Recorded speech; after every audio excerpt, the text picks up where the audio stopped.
All right, so now we're going to talk about 7.3 sum and difference identities. I apologize that my previous recording of this topic did not have audio. I just was recently figured that out. So the point of this is that we're going to know how to use the sum and difference identities for the sine and the cosine and the tangent functions. So here are the three identities. One is that the cosine of alpha plus beta. Really, what this stands for is it simply stands for my first angle. All right, that's what alpha is, the first angle that I have, and then the beta is the second angle. Alpha and beta, excuse me, being our Greek letters for the first two Greek letters in the alphabet. So we have alpha and beta. So for cosine, it's cosine of alpha, cosine of beta, and then sine of alpha, sine of beta. And it's important here to note, notice how these two are different, how we have plus minus in the original. What this means is it could be plus, it could be minus. What this means is whether you start with plus or start with minus, you want to switch your sign here. Okay, so you're switching your sign here. Now notice in the sign formula, and this really is a formula, we don't switch our sign. It's the same sign, so no switch. I'm going to put same. All right, so this is the same sign. In the tangent formula, it's the same sign on the numerator, but it is a switch in the denominator. And we're going to kind of emphasize all of those things. So what I do is I kind of have ways that I just remember this and remember that I always know that cosine starts with cosine and that sine starts with sine. And I just remember cosine is cosine, cosine, sine, sine, sine, and the first sign being the sign change. And then I remember sine, cosine, cosine, sine. And that's just kind of, I can say it quick and I remember it. So it's cosine, cosine, sine, sine, sine, cosine, or excuse me, sine, cosine, cosine, sine. And there's a riddle or a kind of a poem that goes with it. I don't remember the poem at this time. Maybe you can Google that. What we're going to be doing is we're adding. This is angle addition. I'm sorry, this is wrong here. This is angle addition and subtraction. And so we're going to be looking for some of those angles that we already know. All right, so we've had this chart, and we have the chart, I've given it out. It's in your book, where we can find the sine, cosine, or tangent of 0, 30, 45, 60, 90, 120, 130, all of these different angles. And so we're going to figure out that if we can just add these two angles together, we can use one of these three formulas to solve it. And honestly, I've got to show you an example, and hopefully it'll make more sense. So what we're going to do is we're going to start with 165 degrees. And I want to say what two angles add up to 165 degrees. So what I'm going to think about is that that's the same thing as the cosine of 45 degrees plus the cosine of 120 degrees. All right, hopefully you agree with me that 45 degrees plus 120 degrees equals 160 degrees. So now cosine. So our formula for cosine is that cosine will equal cosine, cosine, sine, sine, sine. Cosine of the first one times cosine of the second one. And then you change the sign. So since we started with addition, we're going to change to subtraction. And then sine of the first value and sine of my second value. Okay. So now I'm going to need my blue sheet here. And I've got to figure this one out on my own. Sorry, guys. So now I'm going to need my blue sheet to figure out, okay, what is the cosine of 45? So I'd go back here and say, okay, cosine of 45 here is square root of 2 over 2. All right, so I'm going to go back here. I have square root of 2 over 2. Same idea, I'm going to find the cosine of 120. Cosine of 120 is negative 1/2. Now it's sine, okay? So now I have sine of 45, square root of 2 over 2, and sine of 120, square root of 3 over 2. Multiply across my numerator and across my denominator, I get negative square root of 2 over 4, and then I have negative square root of 6 over 4. So when I combine numerators, I would get negative square root of 2 minus square root of 6 all over 4. So that's my answer there, okay? That would be my answer. Now, there might be a problem, and actually there is a problem in your assignment, where then it says, okay, what would be the secant of 165? Well, secant, well, wait a minute, I know something about secant. I know that secant is really 1 over the cosine. So really, all I would need to do is find this cosine of 165 degrees and flip it. So for this particular problem, I already have the cosine of 165 degrees. That's what I had to find in the previous problem. So my answer would just be 4 over negative square root of 2 minus square root of 6. So, and I'm okay if you just leave it like that. We won't worry too much about rationalizing the denominator. So all I had to do here is I just had to flip the cosine answer. This was the cosine answer of 165 here. And I had to flip it to get the secant answer, the secant of 165. Okay? What about if I have radians? All right, it does kind of involve a little bit more work, but only slightly. With radians, my suggestion is you change your radians into degrees. All right, so here, change it into degrees. Here, we would be talking about, for this one, what's 180? 15 degrees. Oh, okay, 15 degrees. I could do that. So in other words, you just have to say to yourself, what you're really asking me then is, what is the sine of 15 degrees? Well, the sine of 15 degrees is just equal to the sine of 45 degrees minus 30 degrees. Okay, well, I can use my sine formula for that. So then here I would go sine of the first one, sine, cosine, cosine, sine. So sine of the first, cosine of the second.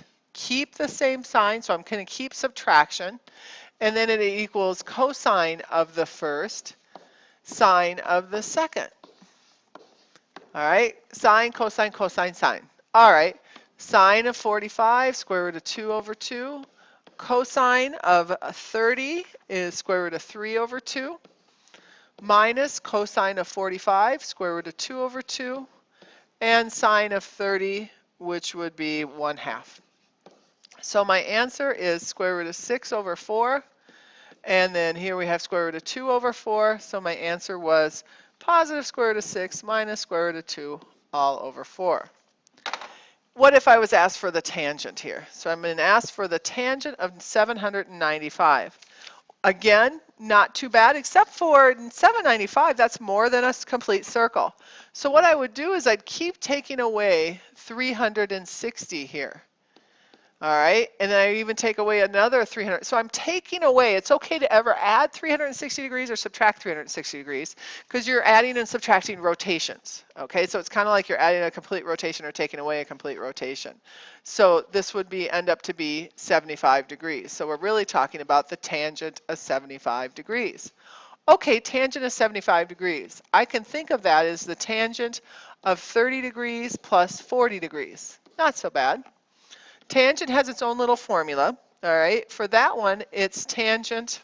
There's no nice song for this one, sorry, or riddle. It's just the tangent of the first one, keep the same sign, and then plus or minus the tangent of the second. All over here, and then we do change the sign, and it's the first one times the tangent of the second angle. So in this case, tangent of 30 equals, tangent of 30 is square root of 3 over 3. Tangent of 40 is 1. I need more space. 1 minus tangent of 30 was square root of 3 over 3. And then we could say times 1. So our answer in the end, and we could switch this around. I'm going to do that. I'm going to go here and say it's really 1 plus square root of 3 over 3, 1 minus square root of 3 over 3. Don't worry about simplifying here. I'd go ahead and leave the radical in the denominator for me. I'm going to be okay with that. Next type of problem I want to do is what happens when we go off our chart. In other words, what if I give you the two triangles that I'm dealing with? It doesn't have to be a 30, 60, 90 or a 45, 45, 90. But we can kind of suggest here what else to do. What you're going to do here is really going to be important that you draw your two triangles. So I'm going to draw my y degree triangle and my x angle triangle. In my x angle triangle, it said that the sine was 5 over 13. In the y angle triangle, it said that the sine was 4 over 5. For both of these, I need to figure out what's my adjacent angle here. So for both of these, I need to figure out adjacent because eventually I'm going to have to know what is my cosine and cosine for each one. So adjacent here, I'm just going to use Pythagorean theorem. My missing side plus the other leg squared equals the hypotenuse squared. So this would be 25, this would be 169, this is x squared. Turns out x squared would be equal to 144, and so our missing side must be 12. Oh, okay, we had 12 here. This missing side ends up to be a 3. It's a 3, 4, 5 triangle. You'll see a lot of Pythagorean triples here. So now we're going to be dealing with, okay, the fact that I've been asked for sine of x plus y. Sine of x plus y. Okay, well, the sine formula says it's the sine of the first value times the cosine of the second. Keep the same sign, sine, cosine, cosine, sine. All right, keep the same sign, and then I have cosine of the first angle and sine of the second. So what is the sine of x? Well, I need to go back here and say, what is the sine of x? It's the opposite over the hypotenuse. It's 3 over 13. What is the cosine of y? Okay, here's my y. Cosine would be the adjacent over the hypotenuse. It's 3 over 5. Here, cosine, sine. Okay, what's the cosine of x? Cosine of x would be 12 over 13. And then the sine of y here would be 4/5. All right, so I was asking for sine of x plus y, sine, cosine, cosine, sine. I'm good. Now I just need to multiply across the top here and across the bottom. So now across the top I get 9. Across the bottom I get 65. And then this is 48 and 65. So when I add my numerators together, I get 57/65. And that is my answer. Okay? So the biggest thing with these is that you just have to write them out. And don't forget to write your triangles. On the examples from today's homework, one of the things I want to mention is number 10. I know it's kind of confused a few people. Don't let the fact that I use different values than an x and a y, and I used here, this is theta and this is omega, don't let that throw you off. Go ahead and replace it with an x and with a y. And really, it's the same problems I've been dealing with here with the x and with the y. I'm going to go ahead and solve this one too, just to help out. So again, we're looking at doing triangles here. Here's my triangle. Here's my triangle. Okay, so again, I'm going to use x and y instead of theta and omega. So we have x and y. In my x, it's sine is square root of 3 over 5. And then the y is square root of 5 over 11. Here, I would have 25 minus 3. This turns out to be square root of 22. This one turned out to be the square root of 116. It ended up to be 121 minus 5 to get the square root of 116. So my formula was, we're trying to find sine again. All right, so sine of x plus y is sine, cosine, cosine, sine. So sine of x, cosine of y, keep the same sign. Cosine of x, sine of y. Cosine x, sine of y. Okay, so equals here. Sine of x, go back here. Sine, oh, that's square root of 3 over 5. Cosine of y, here's my y. This over this, adjacent over. Square root of 116 over 11. Add it to cosine of x.